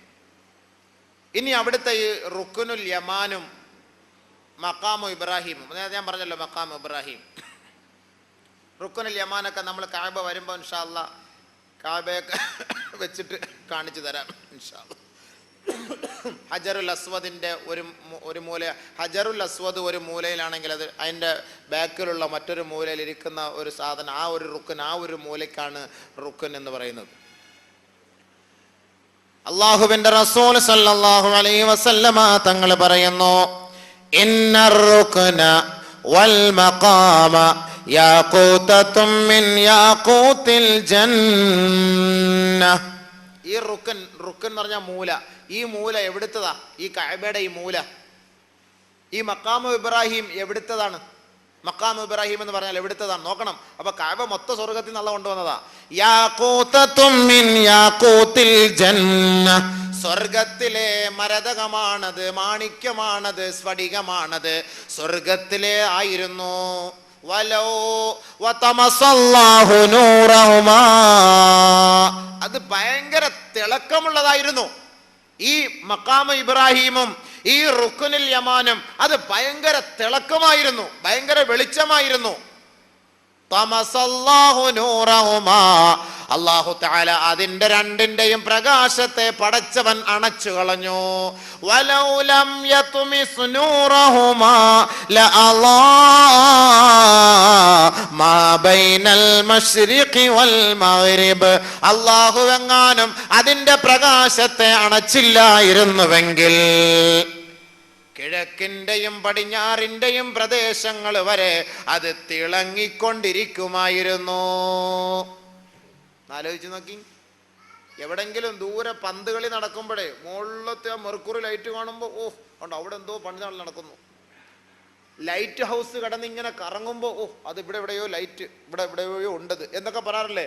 എന്നതുപോലെ പരിശുദ്ധമായ ആ മഖാമു ഇബ്രാഹിമും ആ റുക്നിലും അവിടുത്തെ വെളിച്ചം അള്ളാഹു അത് മായ്ച്ചു കളഞ്ഞില്ലായിരുന്നെങ്കിൽ, ഓഫാക്കിയില്ലായിരുന്നെങ്കിൽ ഇപ്പൊ ഇവിടെയൊക്കെ തിളങ്ങിക്കൊണ്ട് നിൽക്കുമായിരുന്നു. അപ്പൊ എല്ലാണ്ണും ഹജ്ജിന് 10 ലക്ഷം ആയാലും ആദ്യം എൻ്റെ പാസ്പോർട്ട് കൊണ്ട് കൊടുക്കാൻ തയ്യാറാകും. 10 ലക്ഷം അല്ലെങ്കിൽ 1 കോടി, എനിക്കത് തിളക്കം ഒന്ന് കാണണം. അപ്പൊ അതിനുവേണ്ടി അവർ തയ്യാറാകും, ഹജ്ജിന് വേണ്ടി ഓട്ടോമാറ്റിക് അങ്ങ് തയ്യാറാകും. പക്ഷെ അല്ലാഹു തആല അത് മായ്ച്ചു കളഞ്ഞു. നീ ഹജറുൽ അസ്വദ് എവിടെ നിന്ന് വന്നതാ? ഹജറുൽ അസ്വദ് എവിടെ നിന്ന് വന്നതാണ്? ഇബ്നു അബ്ബാസ് റളിയല്ലാഹു തആല അൻഹു പറയുന്നു, സമിഅതു റസൂലുള്ളാഹി സ്വല്ലല്ലാഹു അലൈഹി വസല്ലമ യഖൂൽ, അല്ലാഹുവിന്റെ റസൂൽ പറയുന്നതായി ഞാൻ കേട്ടു, നസലൽ ഹജറുൽ അസ്വദ് മിനൽ ജന്ന വഹുവ അശദ്ദു ബയാളൻ മിനൽ ലബൻ ഫസവദതുഹു ഖതായാ ബനി ആദം. ഹജറുൽ അസ്വദ് എന്ന കല്ല്, അസ്വദ് എന്ന കല്ല് അല്ലാഹു സ്വർഗത്തിൽ നിന്ന് ഇറക്കിയതാണ്. അതിന്റെ നിറം, അതിന്റെ കളറ് വഹുവ അശദ്ദു ബയാളാ മിനൽ ലബൻ, പാലിനേക്കാൾ തൂവെള്ളയുള്ളതായിരുന്നു. ഫസവദതുഹു ഖതായാ ബനി ആദം, ആദം നബി അലൈഹി സ്വലാത്തു വസ്സലാമിന്റെ മക്കൾ, അതായത് നമ്മളെ പോലുള്ളവർ ആ ഹജറുൽ അസ്വദിനെ മുത്തി മുത്തി മുത്തി ചുംബിച്ച് ചുംബിച്ച് അതിന്റെ നിറം മാറിപ്പോയി, വെള്ള നിറം പാപങ്ങൾ ഏറ്റെടുത്ത് ഏറ്റെടുത്ത് ആ കല്ല് കറുത്ത കളറായി പോയി. അതാണ് ആ കല്ലിന് കറുത്ത കല്ല് എന്ന പേര് വന്നത്. ഹജറുൽ അസ്വദ്, നേരത്തെ ഹജറുൽ അബിയൽ എന്നാണ് വേണ്ടത്. വെളുത്ത കല്ല്, വെളുത്ത കല്ല് കറുത്ത കല്ലായി മാറി. എന്താ കാരണം? പാവം കൊണ്ടുവന്ന് അതിന്റെ മുന്നിലോട്ടല്ലേ ഇത് കാന്തവാശക്തി, ആ പാപത്തെ ഇങ്ങനെ പിടിച്ചിങ്ങനെ എടുക്കുന്നു, പാവം പിടിച്ചെടുക്കുന്നു. കാരണം ഒരു മനുഷ്യനൊരു പാപം ചെയ്താൽ അവന്റെ ഹൃദയത്തിൽ ഒരു പുള്ളി അല്ലാഹ് ഇടുകയാണ്. പടച്ചവൻ അവന്റെ ഹൃദയത്തിൽ ഒരു പുള്ളി ഇടും. അപ്പൊ ഇത് കൊണ്ടുപോയി ആ ഹജറുൽ അസ്വദിന്റെ മുന്നിൽ കൊണ്ടുപോയി വെച്ച് ചുംബിച്ച്, പടച്ച തമ്പുരാനെ എന്റെ പാപങ്ങളൊന്ന് മാപ്പാക്കണേ അല്ലാ എന്നൊക്കെ നിലവിളിച്ച് കരയുമ്പോ അള്ളാഹു അതങ്ങ് ഏറ്റെടുക്കും. ആ കണ്ണുനീര് വീഴണം. പക്ഷെ കണ്ണുനീര് ഇറ്റിക്കാനൊന്നും സമയമൊന്നും കിട്ടൂല. തെള്ളി തെള്ളി അങ്ങ് മാറ്റിക്കൊണ്ടിരിക്കുക. വേണമെങ്കിൽ ഞാൻ 3 വർഷം അവിടെ പോയി, 3 വർഷം അവിടെ പോയിട്ട് തവാഫ് ചെയ്ത് എല്ലാം ചെയ്ത് അവസാനമായി ഈ പ്രാവശ്യം വരുമ്പോഴാണ് എനിക്കൊന്ന് മുത്താനൊരു അവസരം കിട്ടിയത്. 3 വർഷം ഞാൻ അവിടെ പോയി പരിശ്രമിച്ചു. 3 വർഷം എത്രയോ പ്രാവശ്യം പോയി, പറ്റിയില്ല. പിന്നെ നമ്മളൊരു കാര്യം ഇവിടെ മനസ്സിലാക്കണം, നമ്മളൊക്കെ ഇവിടുന്ന് പച്ചരിയും പുഴുക്കലരിയും ഒക്കെ തിന്നിട്ട് പോണ ആൾക്കാരാണ്. അവിടെ വരുന്നത് വലിയ വലിയ റൊട്ടിയും ഒട്ടകപ്പാലും ഒക്കെ തിന്നിട്ടുള്ള വലിയ വലിയ ജമഹാലന്മാരാ വരുന്നത്. അവർ 24 മണിക്കൂർ ആ ഹജറുൽ അസ്വദിൻ്റെയും ആ മുൽത്തസിമിൽ ഇങ്ങനെ കാണും. പാകിസ്ഥാനികളും ആ കറുപ്പന്മാരും അവരൊക്കെ എന്ന് പറഞ്ഞു കഴിഞ്ഞാൽ പടച്ചവനെ 2 ചാക്ക് സിമന്റ് 2 കഷ്ടത്തിൽ എടുത്ത് വെച്ചുകൊണ്ട് 5 നില കയറുന്നവരാ പാകിസ്ഥാനികൾ. 2 ചാക്ക് സിമന്റ് 100 കിലോ എടുത്ത് അവർക്ക് എന്തോ ചുമ്മാ 2 ലെറ്റർ കൊണ്ടുപോകുന്ന പോലെയാണ്. വേണമെങ്കിൽ ഇവിടെ എടുത്ത് വെക്കും, ഒരെണ്ണം തലയിൽ, അങ്ങനെ കഴുത്തിലെടുത്ത് വെച്ചുകൊണ്ട് പോകുന്നവരാണ് അവർ. എപ്പോഴും അവിടെ കാണും. നമ്മൾ അവരെടുത്ത് പോയിട്ട് ഈ ഉണക്കക്കോഴി നിന്ന് നമ്മളെല്ലാവരും കൂടെ പോയി അവിടെ പോയിട്ട് ഹജറുൽ അസ്വദ് ഉമ്മ വയ്ക്കാന്ന് ചെല്ലുന്നൊക്കെ അവൻ ഇങ്ങനെ ഒരു തട്ട് തട്ടിയാൽ പിന്നെ തിരിച്ച് വരുമ്പോൾ അങ്ങോട്ട് 153 പേരുണ്ടായിരുന്നു, ഇങ്ങോട്ട് വന്നപ്പോൾ 152 പേരേ ഉള്ളൂ ഒരാളവിടെ. കാരണം എന്താ, പിന്നെ തിരിച്ചങ്ങോട്ട് തള്ളി അങ്ങനെ വീണാൽ പിന്നെ കിട്ടും. അതുകൊണ്ട് നമ്മൾ ആരെയും അവിടെ ഇടിക്കാനോ അല്ലെങ്കിൽ വഴക്ക് പറയാനോ തെറി പറയാനോ തെള്ളാനോ എടുക്കാനോ ഒന്നും പോകണ്ട. അതിന് അള്ളാഹുവിൻ്റെ റസൂൽ നമുക്ക് നല്ലൊരു പരിഹാരം പറഞ്ഞിട്ടുണ്ട്. ഹജറുൽ അസ്വദ് നിനക്ക് മുത്താൻ കഴിഞ്ഞില്ല എങ്കിൽ അതിൻ്റെ സ്ഥലത്തെത്തുമ്പോൾ നീ ഇസ്തിലാം ചെയ്യുക. ബിസ്മില്ലാഹി അല്ലാഹു അക്ബർ, കൈ പൊക്കി ഇങ്ങനെ കാണിച്ചു ബിസ്മില്ലാഹി അല്ലാഹു അക്ബർ, മുത്തിയതിൻ്റെ കൂലിയാണ്. അതല്ലാതെ ഇങ്ങനെ ഹാർട്ട് പേഷ്യൻറ്റും ഷുഗർ പേഷ്യൻറ്റും തളർന്ന് വീഴുന്നവരും ഒക്കെ പോയിട്ട് അവിടെ പോയി ഇടി ഉണ്ടാക്കിയിട്ട് അവിടെ കാണാൻ താന്ന് വേണ്ടി അമീറിൻ്റെ ഹൽക്കിന് പിടിക്കാനും ഈ ഹജ്ജ് ഗ്രൂപ്പുകാരൻ്റെ MD പിടിക്കാനും അറസ്റ്റ് ചെയ്യാനോ നിൽക്കരുത്. അതിന് വെള്ളം ഉണ്ടാക്കാൻ പോകണ്ട. സമയം ഉണ്ടെങ്കിൽ രാവിലെ 3 മണിക്കൊക്കെ ചിലപ്പോൾ നിങ്ങൾക്ക് ഇത്തിരി ഒഴിവുള്ള സമയമാണ്, ആ സമയത്ത് തവാഫ് ചെയ്യാൻ വേണ്ടി വന്നാൽ ചിലപ്പോൾ എന്ത് ചെയ്യാം, ഹജറുൽ അസ്വദ് മുത്താനുള്ളൊരു ഭാഗ്യം കിട്ടും. അതിനുവേണ്ടി ഒരുപാട് സമയമുണ്ടല്ലോ, ആ സമയങ്ങളിൽ നിങ്ങൾ പോയി പരിശ്രമിക്കും. അതല്ലാതെ തിരക്കുള്ള സമയത്ത് നമ്മൾ അങ്ങോട്ട് തെള്ളി നിൽക്കാൻ പോകണ്ട. അങ്ങനെ പോയാൽ വലിയ അപകടമായിരിക്കും. അത് പ്രത്യേകം ശ്രദ്ധിക്കണം. എത്രത്തോളം വിയർപ്പുള്ള ആളുകളും അഴുക്കുള്ള ആളുകളൊക്കെ വന്ന് മുത്തുന്നു, നമ്മളൊന്ന് മുത്തിയാലും പടച്ചവനെ അതിൻ്റെ മണത്തിനൊരു വ്യത്യാസമില്ല. നല്ല സുഗന്ധമാണത്. അല്ല, കാരണം എന്താ, സ്വർഗത്തിൽ നിന്ന് കൊണ്ടുവന്നതല്ലേ. എത്ര പേരുടെ പാവം അത് ഏറ്റെടുത്തത്. ആ പാപങ്ങൾ ഏറ്റെടുത്ത് ഹജറുൽ അസ്വദ് നമ്മളൊന്ന് മുത്തിക്കഴിഞ്ഞാൽ നല്ല സുഗന്ധപൂരിതമാണത്. മാഷാ അല്ലാഹ്, വലിയ ബർക്കത്താണത്. അള്ളാഹു അതിന് നമുക്ക് തൗഫീഖ് നൽകട്ടെ. ബഹുമാനപ്പെട്ട പ്രവാചകൻ സ്വല്ലല്ലാഹു അലൈഹി വസല്ലമ തങ്ങൾ തന്റെ മുബാറക്കായ ചുണ്ട് ആ ഹജറുൽ അസ്വദിലേക്ക് ചേർത്ത് വെച്ചുകൊണ്ട് ലോകത്തിന്റെ ഗുരുവര്യർ മുഹമ്മദ് മുസ്തഫ തങ്ങൾ പൊട്ടിക്കരഞ്ഞു പോയി. ആ കണ്ണുനീര് ആ ഹജറുൽ അസ്വദിലേക്ക് ഒഴുകി വീണു. ലോകത്തിന്റെ ഹബീബായ തങ്ങളുടെ കണ്ണുനീർ ഹജറുൽ അസ്വദ് ഏറ്റെടുത്തു. നമുക്കും ആ ഒരു ചര്യ പിൻപറ്റണം. ബഹുമാനപ്പെട്ട ഉമർ അൽ ഫാറൂഖ് റളിയല്ലാഹു തആല അൻഹു നബി തങ്ങളുടെ കാലശേഷം പരിശുദ്ധമായ ഹജറുൽ അസ്വദിന്റെ അരികെ പോയി നിന്ന് ചുണ്ട് അമർത്തിപ്പിടിച്ചുകൊണ്ട് കരഞ്ഞിട്ട് പറഞ്ഞു, അല്ലയോ കല്ലേ ഇന്നകി ഹജറുൻ ലാ തളറു വലാ തൻഫഉ, നീ വെറും കല്ലാണ്, കല്ലാണ്, നിന്നെ കൊണ്ടൊരു ഗുണവുമില്ല, നിന്നെ കൊണ്ടൊരു ദോഷവുമില്ല. ലൗലാ അന്നി റഅയ്തു റസൂലല്ലാഹി സ്വല്ലല്ലാഹു അലൈഹി വസല്ലമ ഖബ്ബൽതുക മാ ഖബ്ബൽതുകി യുഖബ്ബിലുക മാ ഖബ്ബൽതുകി.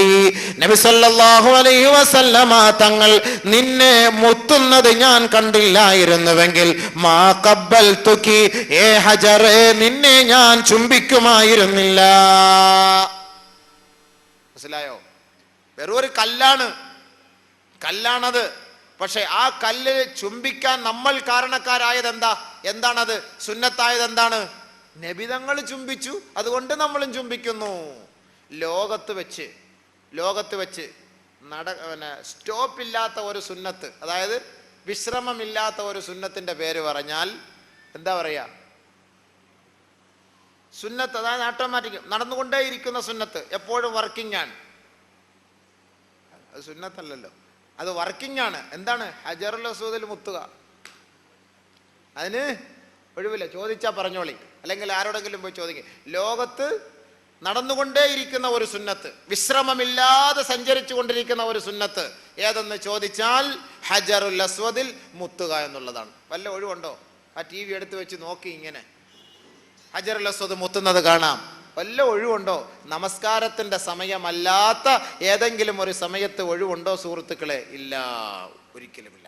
അപ്പോ ലോകത്ത് നിലയ്ക്കാത്ത ഒരു സുന്നത്താണത്. കാരണം എന്താ? നബിയുനാ റസൂലുള്ളാഹി സ്വല്ലല്ലാഹു അലൈഹി വസല്ലമ തങ്ങൾ തന്റെ മുബാറക്കായ ചുണ്ടുകൊണ്ട് അതിൽ അമർത്തി ചുംബിച്ചു. അത് നമ്മൾ ഏറ്റെടുത്തു. ഉമർ അൽ ഫാറൂഖ് റളിയല്ലാഹു തആല എന്ന് പറഞ്ഞതാണ്, കല്ലേ, നീ വെറും കല്ലാണ്. എന്റെ ഹബീബായ തങ്ങൾ നിന്നെ ചുംബിക്കുന്നത് ഞാൻ കണ്ടില്ലായിരുന്നുവെങ്കിൽ മാ ഖബ്ബൽതുകി, ഞാനും നിന്നെ ചുംബിക്കുമായിരുന്നില്ല. ബഹുമാനമുള്ള സഹോദരങ്ങൾ, അല്ലാഹു തആല ചുംബിക്കാൻ തൗഫീഖ് നൽകട്ടെ. പരിശുദ്ധമായ ഹജറുൽ അസ്വദിൽ ഉമ്മ വയ്ക്കാനും നമ്മുടെ കണ്ണുനീരൊലിപ്പിക്കാനും അള്ളാഹു നമുക്ക് അവസരം ഒരുക്കി തരട്ടെ. അത് നബിതങ്ങളുടെ ഒരു സുന്നത്താണ്. അതിന് വലിയ ഭാഗ്യമാണ്, വലിയ തൗഫീഖാണ്. പണമുള്ളവർക്ക് കിട്ടുന്ന തൗഫീഖൊന്നുമല്ല, ഹള്ളുള്ളവർക്ക് കിട്ടുന്ന ഒരു തൗഫീഖാണത്. ഹള്ള്, ഭാഗ്യം വേണം.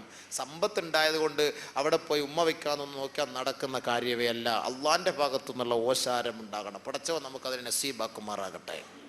പരിശുദ്ധമായ ഹജറുൽ അസ്വദ്, ഈ പരിശുദ്ധമായ കഅബ ഷരീഫ്, ഈ അള്ളാഹുവിന്റെ വീട്, ഈ പടച്ച തമ്പുരാന്റെ വീട് കുറഞ്ഞ ഒരു വീടല്ല. അല്ലാഹു സുബ്ഹാനഹു വ തആല നമുക്ക് നൽകിയിരിക്കുന്ന ആയസ് ഏറിയാൽ 60-70.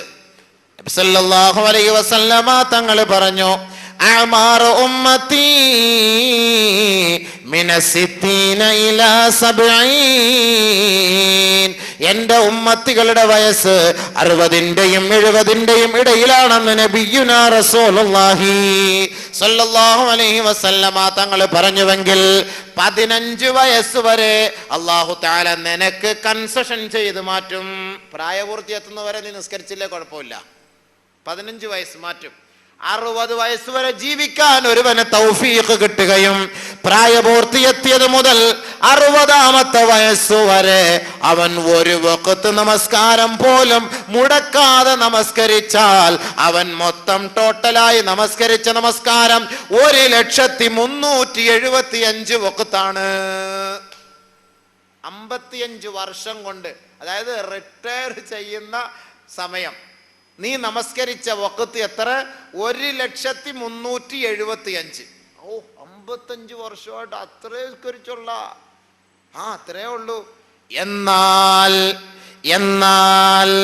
ഈ 1,375 നമസ്കാരത്തിന് നിനക്ക് പള്ളിയിലാണെങ്കിൽ 27 ദറജ വെച്ച് കൂലി കൂട്ടാം. എന്നാലോ 45 ലക്ഷമോ 50 ലക്ഷമോ നിനക്ക് കൂലി കിട്ടിയേക്കാം. മറിച്ച് അള്ളാന്റെ ഭവനമായ പരിശുദ്ധമായ കഅബ ഷരീഫിൽ ഒരു വഖത്ത് ജമാഅത്തായി നീ നമസ്കരിച്ചാൽ 27 ലക്ഷം ദറജയാണ് അള്ളാഹു എഴുതുന്നത്. എത്ര ലക്ഷം? 27 ലക്ഷം ദറജ. 55 വർഷം കണ്ണനല്ലൂർ പള്ളിയിൽ നിസ്കരിച്ചാൽ, ചിന്നക്കട പള്ളിയിൽ നിസ്കരിച്ചാൽ എത്ര കിട്ടുക? 1 ലക്ഷത്തി ചില്ലുവാനോന്ന് പറ. 1 ചില്ലറ 2 ലക്ഷം റുപ്യ മുടക്കി കഅബ ഷരീഫിൽ വന്ന് ഒരു വഖത്ത് നിസ്കരിച്ചാൽ കിട്ടുന്ന ആദ്യത്തെ അക്കൗണ്ടിൽ വീഴുന്ന എത്ര? 27 ലക്ഷം. ഒരു വഖത്ത് ഇമാമം ജമാഅത്തായിട്ട് നമസ്കരിച്ചാൽ കിട്ടുന്നത് 27 ദറജ. ഇവിടെ വേറെ ലോക്കൽ 27. പക്ഷെ കഅബ ഷരീഫിൽ വന്ന് ഒരു റക്അത്ത് നിസ്കരിച്ചു കഴിഞ്ഞാൽ, ജമാഅത്തായിട്ട് ഒരു വഖത്ത് നിസ്കരിച്ചാൽ 27 ലക്ഷം ദറജ. ഇവിടെ ഒരു റക്അത്ത് നിസ്കരിച്ചാൽ 1 സവാബ്. കഅബ ഷരീഫിൽ ഒരു റക്അത്ത് നിസ്കരിച്ചാൽ 1 ലക്ഷം സവാബ്. ഇവിടെ 1 റിയാൽ 1 രൂപ നീ സദഖ ചെയ്താൽ 1 രൂപയുടെ സവാബ്. നീ സൗദി അറേബ്യയിൽ പരിശുദ്ധമായ കഅബ ഷരീഫിൽ വന്ന് 1 റിയാൽ സദഖ ചെയ്താൽ 1 ലക്ഷം റിയാൽ സദഖ ചെയ്ത കൂലി. ഇവിടെ വന്ന് നീ ഒരാൾക്ക് ചായ വാങ്ങിക്കൊടുത്താൽ 4 രൂപയുടെ കൂലി.